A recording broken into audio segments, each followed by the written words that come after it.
Today on the show, I am super excited to be chatting with Sandra Etherington. Sandra is a mom of a 5 and 8-year-old. She is the owner of Family Personalities and the co-host of the Family Personalities podcast, a show that uses personality types to help change the way you see your family.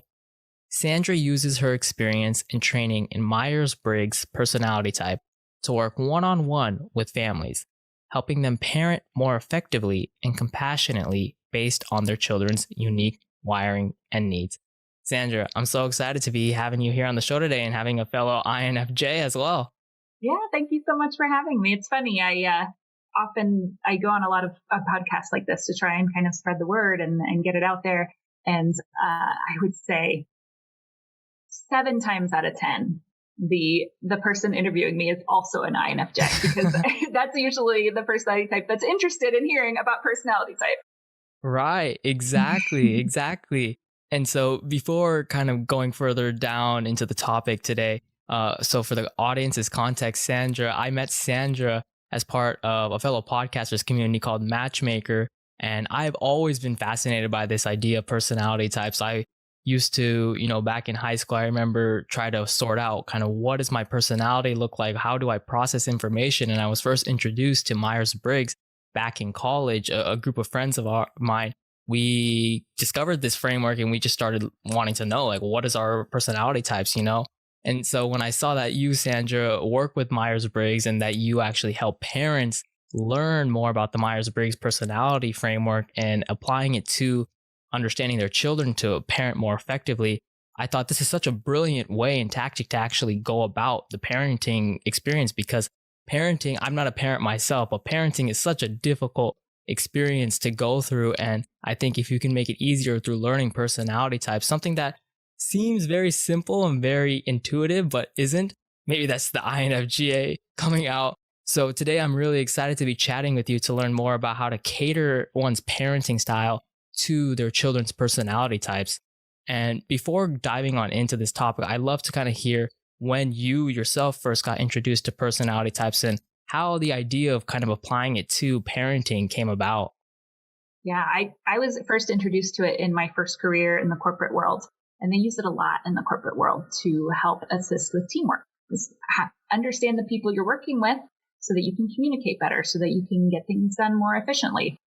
And I remember a lot of my coworkers were in the training. I wasn't in it, but they all came back and were telling me about it. And I'm like, I'm of this, I'm of this. And then people were guessing what I was. And I was like, that's not what I am. That doesn't sound right. So I went on and, kind of did my own research. And I remember once I finally, it was a whole process, but once I finally did land on my type, which is the same as you, the INFJ, I was reading the description online and I got this like weird, eerie, creepy feeling. I was like looking over my shoulder, like, is this some sort of practical joke? Did someone like write this about me and post it on the internet for me to read? Like, I was like, this is crazy. Like, how did this seemingly simple 4-letter type get at the core of who I am and kind of seems to even know me better than I know myself? And I was just hooked and then fascinated. And so I went into it really deeply and I loved it. And I started applying it everywhere in my life with all of my relationships to understand my parents better, to understand my then boyfriend, now husband better. And then so naturally, years later, when I became a parent, I just started to wonder, do my kids have a personality type? Like when does that emerge? Can I tell what their Myers-Briggs type is? And what does that mean? How does that make them different from me? Do they need different things from me based on that?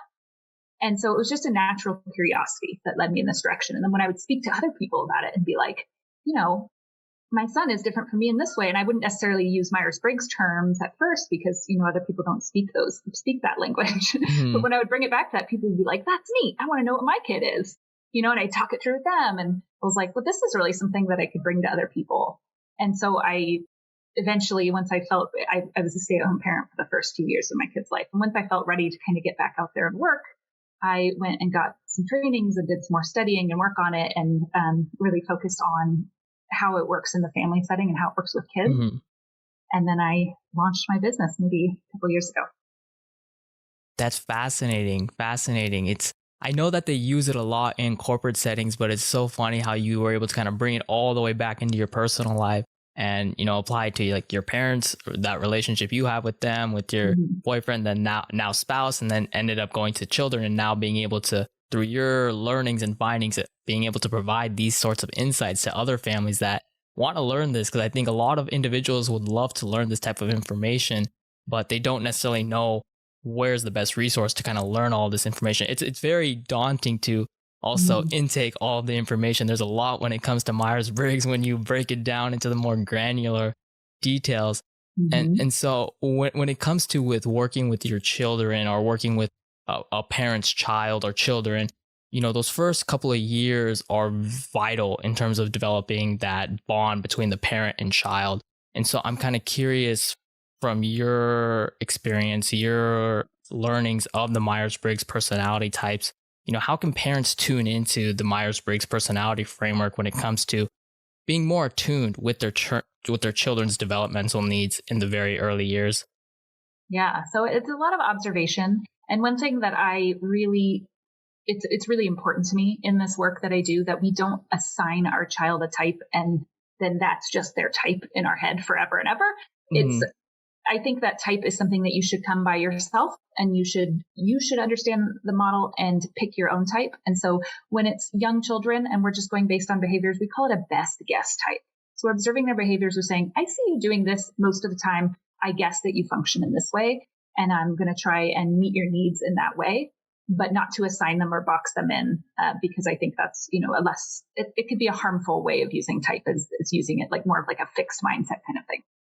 So that's one like little warning that I give is it's can be very helpful to observe our children's behaviors, fit them into a model, and then give them more of what they need, or learn how they're more motivated, discipline in them in ways that's more compassionate, and more effective.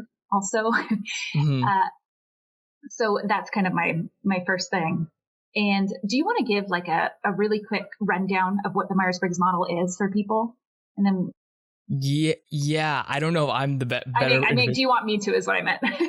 Oh, yeah, yeah, definitely. I love it if you can kind of break it down for the listeners or viewers who aren't familiar with the framework. Yep. Yeah. So it's the personality type model that you've already heard both of us say, INFJ. So it's the one where the types are denoted by 4 letters. And each of the 4 letters stands for a different word. And there's 2 choices for each of those slots. So the very first slot, the letters are I or E, and they stand for introversion or extroversion. And now what I'm going to say here is really important, which is that all of us can use all of these preferences. Just because you Hmm. prefer introversion doesn't mean you can't go out in the world and be really great at interacting with people or with the world around you, because extroversion isn't just about people. It's about the world outside of yourself. Hmm. But when we're trying to pick which one is our favorite preference, we are looking at which one's more natural, which one's more comfortable, which one fills our bucket instead of empties it. Those are kind of some of the things we're looking for. And I really like to compare it to being right-handed or left-handed. Like when I was a little kid, at whatever point I first picked up that crayon, I did it with my right hand. And I've been writing with my right hand ever since. And it's the most comfortable and natural way for me to do things. But that doesn't mean I can't use my left hand. My left hand's still sitting here. If I broke my right hand, I could pick up a pen and gosh, it would be really uncomfortable. Be really frustrating. Then my handwriting would probably look pretty terrible at first, but I could practice and practice and get better at it, right? But even if I started to get really good at it, once my right hand was back to working, I'd go right back to using my right hand, because that's just Hmm. still more comfortable and natural to me. So it's the same thing with the preference pairs. When it comes down to it, I can extrovert, but do I want to do that 7 days a week, 24 hours a day? Absolutely not. Like if I had to choose Hmm. something to do I don't want to do either one that much, but if I had to choose one, introversion is going to be less exhausting for me. Being in my inside world, in that world of thoughts and ideas and reflection, that's much more comfortable to me than being in the outside world. And so I won't go deep into what introversion extroversion is, because I know most people have at least a general idea of that. And then the second letter pairing is S or N, and that it stands for sensing or intuition. And that has to do with how you take in information from the world around you. People prefer sensing. They like the practical world of facts and details. People who prefer intuition like the more big picture world of themes, ideas, and meanings. And again, you can do both. But there's one that's just more natural, more comfortable, fills your bucket instead of empties it. Mm-hmm. And then the third letter pairing, thinking or feeling, T or F.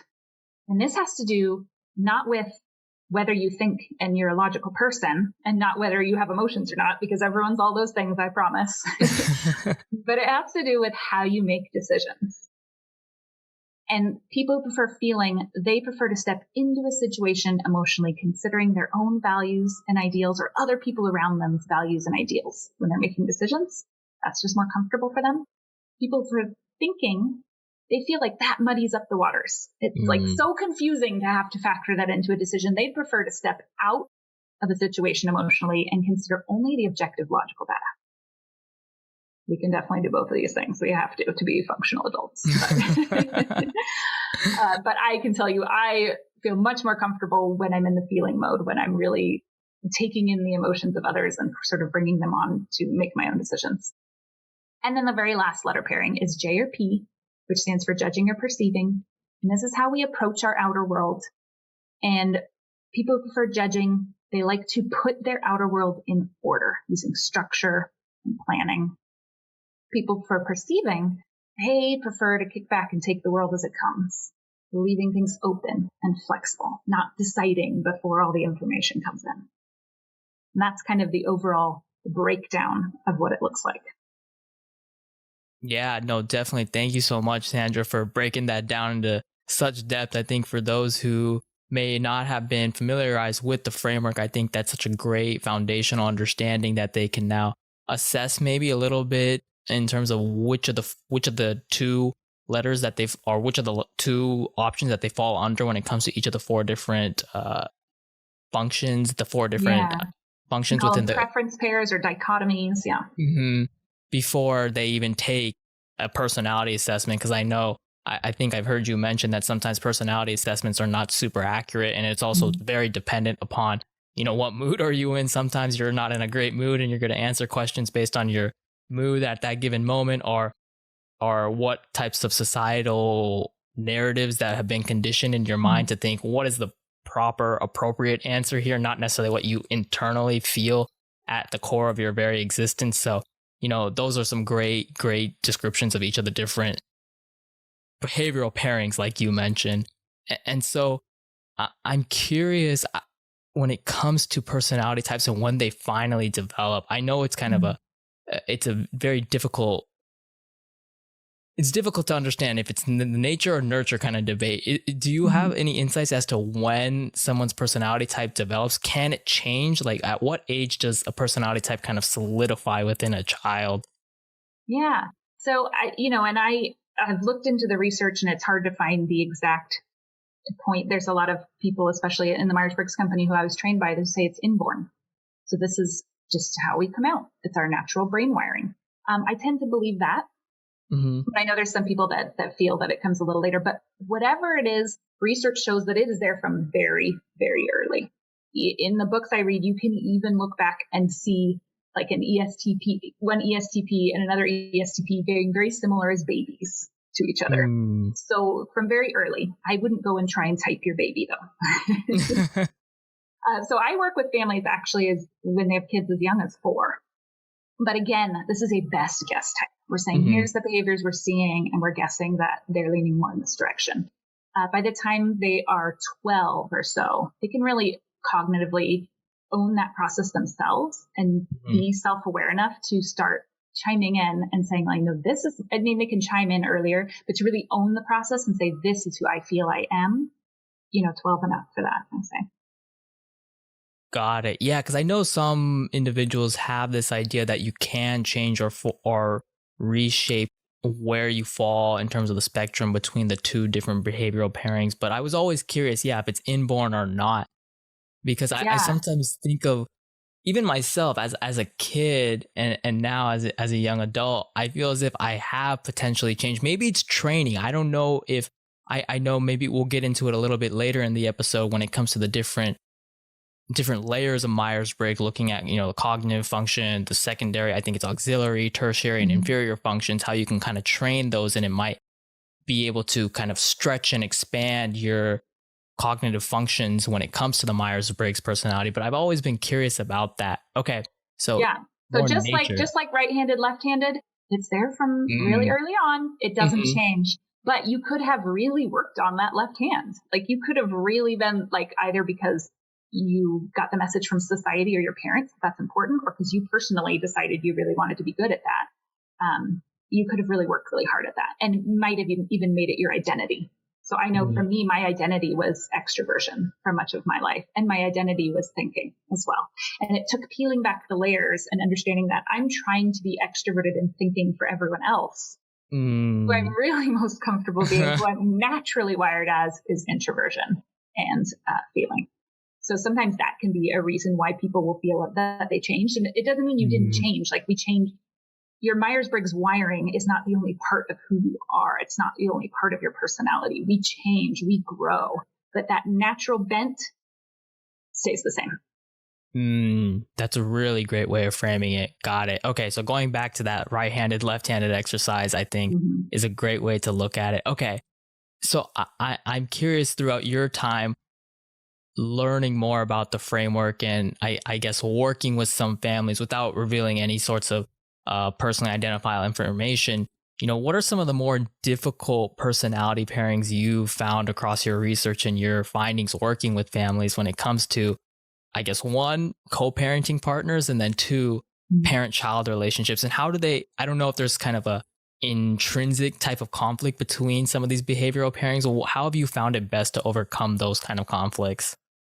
Yeah, I mean, there's so many different combinations you can have Hmm. in Myers-Briggs. And even if you share a lot of the same letters as someone, and you mentioned earlier the functions, the dominant and the auxiliary, and that's a whole nother deeper layer of Myers-Briggs that most people aren't aware of. And so even if, like my co-host and I on the podcast, I have INFJ preferences. She has INFP preferences. So we share those same first three letters and our Hmm. last letter is different. And even she and I are very different from one another because that J or the P changes how you use your other functions and it Hmm. changes what your cognitive functions are. It changes that dominant, auxiliary, tertiary, so on function. There's so many differences that can happen between these personality types and so many different ways it can result in Hmm. conflict or communication errors. But some of the things that I see or that I find is one of the biggest causes of conflict or possibly hurt feelings can be between that thinking and that feeling dichotomy. And Hmm. because it just changes the way that we make decisions and we may not understand why someone else is making a decision in a different way from us.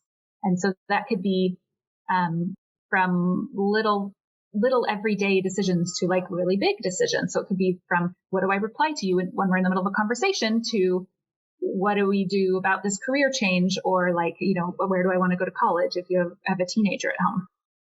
And how do we prefer to make those decisions? And there can be conflicts around that. One example, a good example to use, with between partners, parenting partners, spouses, boyfriend, girlfriend, whatever it is, girlfriend, girlfriend, boyfriend, boyfriend, is, deciding what to do for the holidays.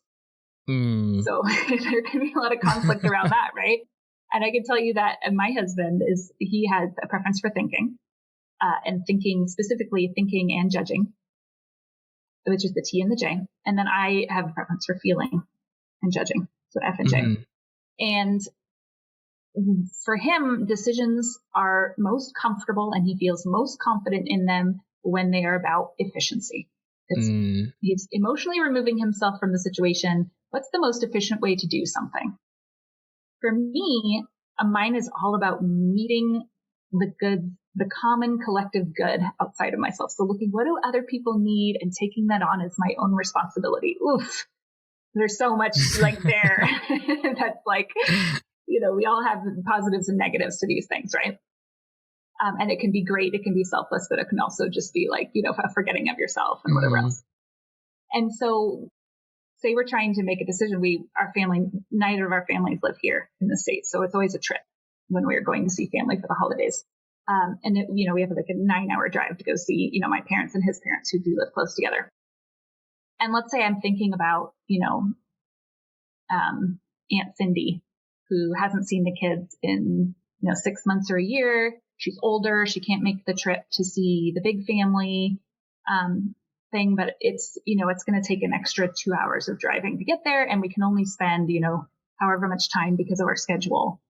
But to me, that's really important because it's Aunt Cindy. And, she loves us. She cares about us. It's just going to make her day. Like, that's so important to me. And my husband's like, okay, but we have to get up 2 hours earlier. The kids are going to be totally cranky. It's way out of our way. It's going to take way more gas. It's going to, whatever. He's like, no, I don't think we should, and I'm like, but I think we should. And so there's a conflict, right? We're making the decision in different ways. And if neither of us is aware that the other one is making decisions in different ways, here's how it could come off. It could come off with me being like, well, you don't care about Aunt Cindy, or you don't care about what I want to do on the trip. Right. And for him, it could be like, well, you care more about Aunt Cindy than you care about our moods and how fast it takes us to get there. Right. And so then there can be this conflict that can come about. And so understanding how we're wired to come at decisions can just open up the lines to communication. Right.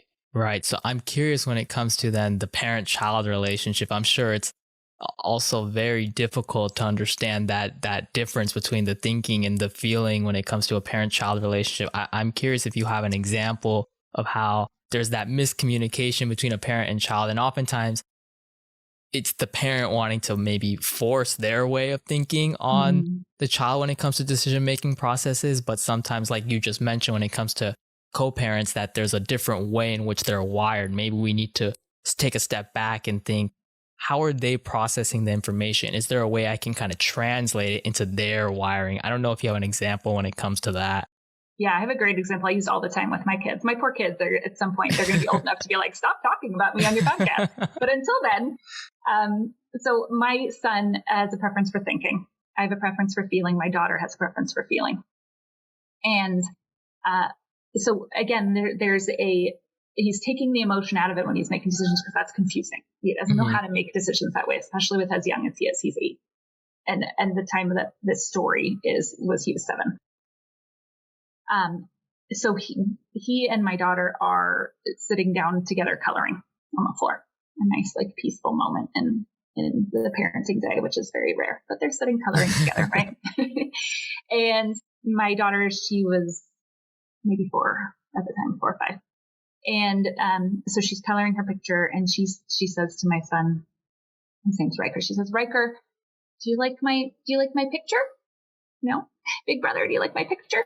And he looks at it and he says, I don't like it. I don't like that color, like pink and purple. That first of all, that's not what color that bears are. And second of all, those colors are ugly. I don't like it. My daughter starts crying. She's like, Riker doesn't like my picture, right? And then my first reaction as someone who has a feeling preference is like, you are not thinking about how your sister was going to feel when you said that, and now you've hurt her feelings. And like my first reaction on the inside is to get upset and offended on her behalf, right? Like, how dare you say that? That's mean, right? Right.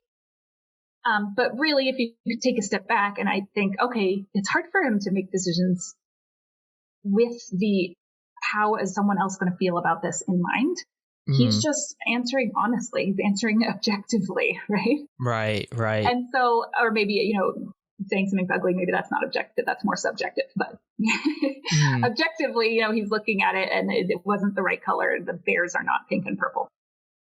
And so if I can take a step back, instead of shaming him, instead of telling him he's doing things wrong, and really see, okay, what's the source of this? The source of this is that it's hard for him to consider other people's feelings because he's not wired that way. That doesn't mean he gets to go around being an a-hole the rest of his life. But it means he needs some help, some support in figuring out how to do that and figuring out how not to hurt people. And he is also, just like my husband, uses thinking and judging, TJ. When they're kids, great rule followers if they buy into the rule. They're not. A lot of times they'll argue with you on the rule and they don't agree with it. But if you can get them to buy in on a rule, they will follow that rule every time. They love rules. So first I explained to him logically, why did what he say hurt his sister's feelings and make her cry? So when you told her you didn't like her painting, it made her feel like she's a bad artist. And then that made her feel really sad. And then she cried. Okay. Yeah. He can kind of get that. Sometimes he can put himself in other people's shoes. Sometimes not. But at least I've walked him through it logically. And then I make a rule. Okay, so when someone asks you if you like their drawing, you never say it's ugly. You never say you don't like it. But if you have something constructive to say, you can say what you do like about it and what you would do differently. Mm-hmm. And he just picked that rule up, and he's never told her ever again that he didn't like something that she made. And it was just easy for him to follow. And now he can kind of shortcut that having to really confusing part of him of having to guess how someone else is going to Right. feel about something. Right. I love that example. Yeah, being able to work with his wiring, work with the way in which he's processing. Okay, I was asked this question. How am I going to deliver this response? He's going to be very, like you mentioned, objective, following a structured set of rules. If I like this, I will say I like it. If I don't, Mm-hmm. I'll I guess for us feelers, it's like bluntly you're going to say Mm-hmm. I don't like it, but in their eyes, it's more so this is just what I have processed and how I'm thinking through this. But being able to rewire, okay, this is how someone feels. Okay, that is a step I'll go through when I think through how I want to respond. Yeah, I love that. I love that example.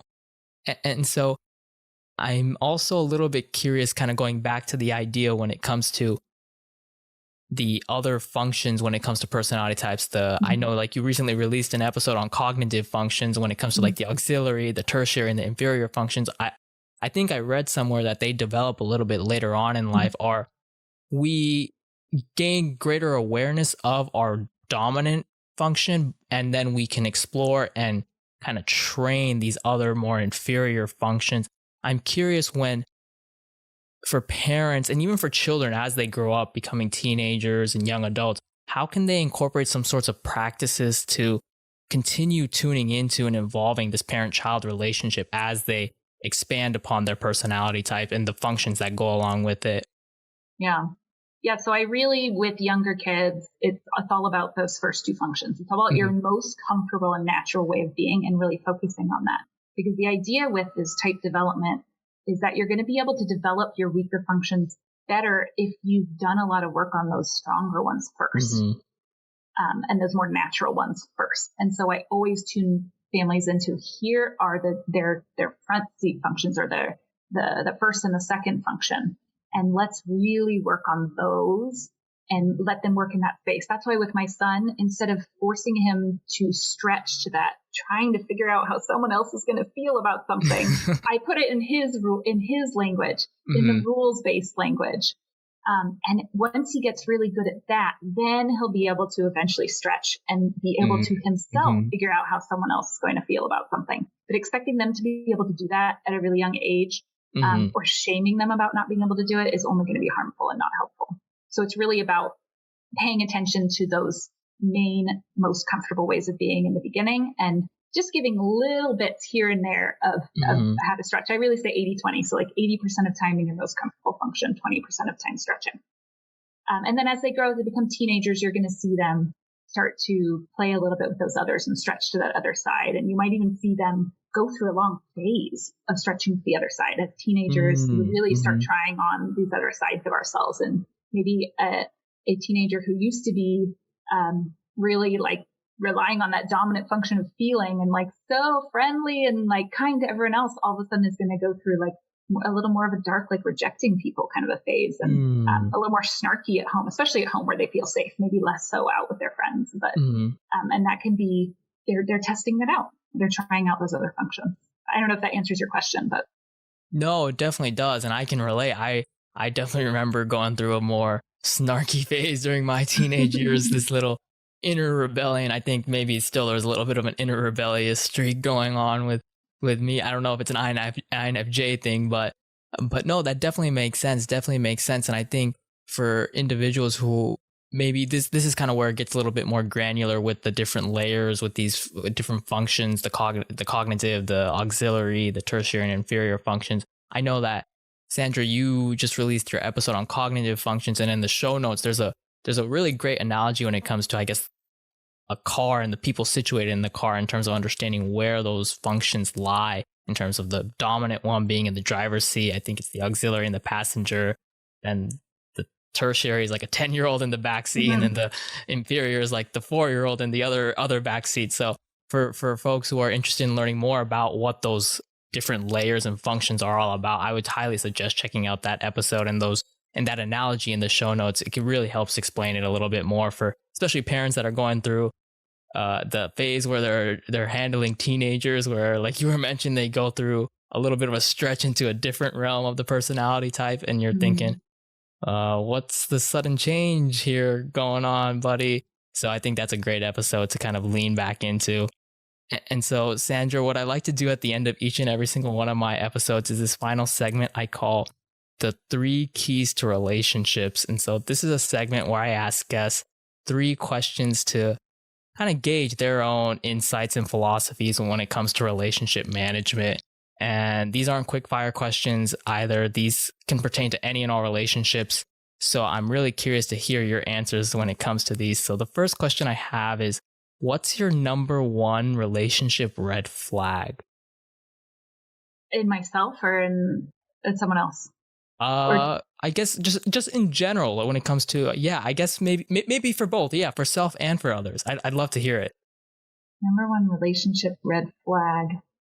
I mean, for me, and this is sort of like a personal trigger, I guess, but if someone's losing their temper at me, Mm, that's I can say that, earlier on when I had romantic relationships, as soon as I was with someone who's losing their temper at me a lot, that was it. Like, I'm sorry, you need to do some more self work before you're lashing out at me. mm, But in the home, now that I have a family and I'm not leaving my family anytime soon, I'm not just going to leave them because they've lost their temper at me.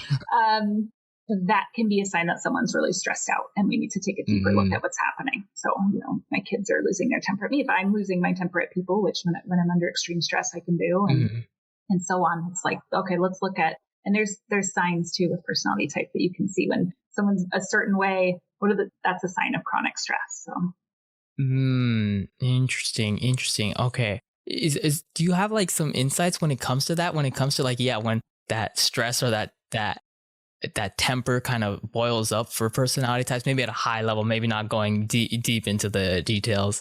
yeah, a lot of times what happens is those weaker backseat functions that we were talking about can Mm, come forward in really unhealthy ways. So like if you're someone who normally uses thinking and all of a sudden you are coming with either really like a really strong, maybe a less unhealthy feeling is coming out of you, like as in mm, it could either be like a very all of a sudden victim type thing, like you mm, hurt my feelings and you're just out to get me kind of a thing. Or the opposite, if you're someone who normally prefers feeling and is normally really, that's the word I'm looking for, empathetic and compassionate towards others, and all of a sudden you started using like biting sarcasm at someone, or like deciding that person's not worth your empathy or compassion, that's a sign that you're in stress because you're all of a sudden using thinking, but using it in probably a not very healthy way and shutting off that feeling altogether. okay. And this can work for the sensing and intuition and whatever else too. If you're using your stretch function in a very unhealthy way, it's a sign that you're under stress. Got it. Got it. And so the second question I have is a little bit of a converse to that question. What's the most underrated relationship quality in your opinion? Oh, most underrated relationship quality. This is so hard. I guess, I mean, everything I'm just relating to my husband because I'm like, I chose him. So he must be I mean, I guess for me and what I needed, um, like a calmness was really important Mm, for me. And discovering that in him, just like he has a very I'm kind of like this. mhm. And it's like, for people who aren't watching, I just waved my hand up and down as like a sign or cosine wave. Mhm. And my husband's just like this straight line. Mm, And I feel like I need that a lot. And so that was maybe something I didn't know I needed before I met yeah, I definitely can relate to that. It's that sine wave. him. We're always kind of going through these ups and downs, and to be able to find people who are just very even, kill, very steady. I think it's a valuable skill to have, and if you can kind of influence someone to that has like sometimes as INFJs we have these very much racing mind going on all the time. Having that very calm, soothing person can kind of help. So I definitely agree with that.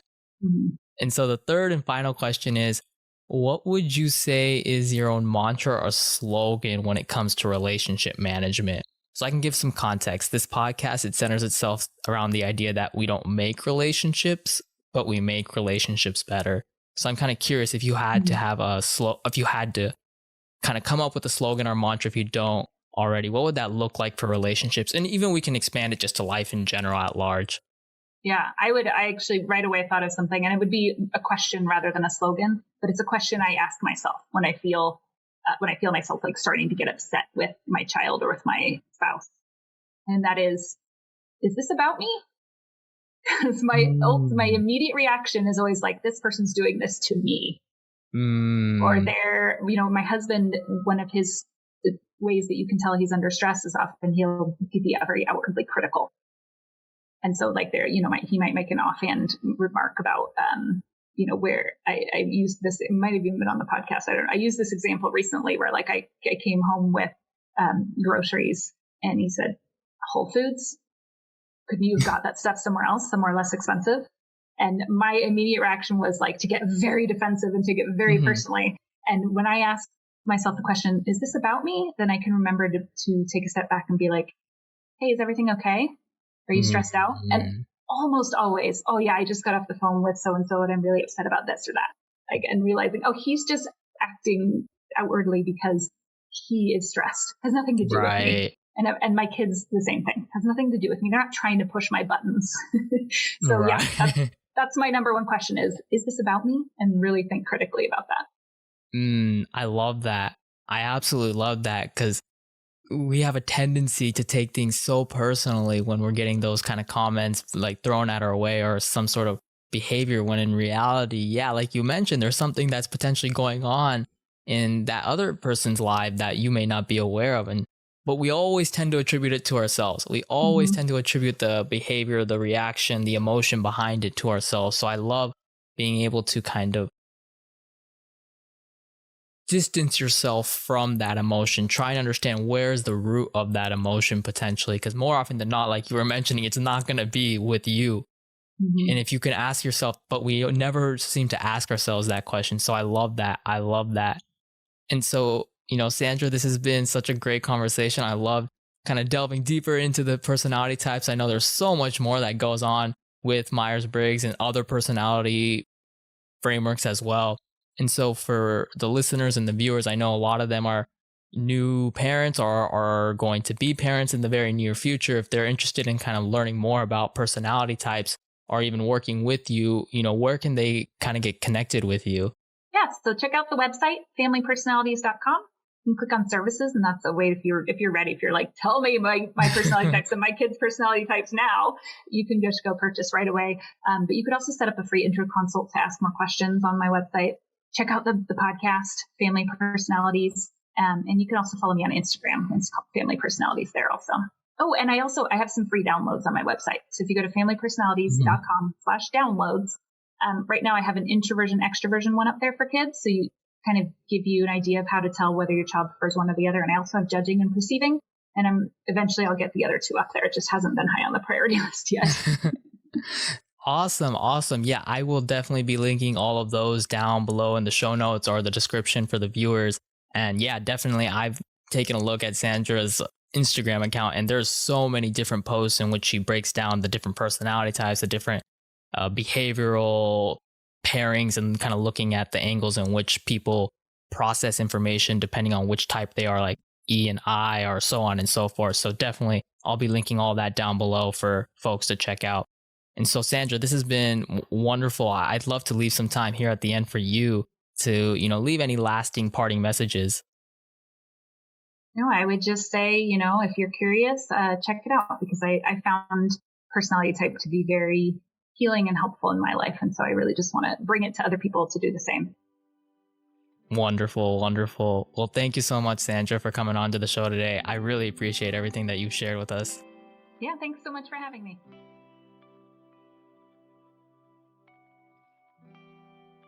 Hey everyone, my name is Shadman Rahman, and thanks for tuning in to my YouTube channel today. I hope you found this episode of the Between Us podcast enjoyable, and that you're walking away feeling entertained, inspired, and or motivated. If you particularly enjoyed this episode, please go ahead and smash the like button down below and leave your thoughts in the comments section. And if you'd like to go ahead and keep up with the podcast, go ahead and follow our social media.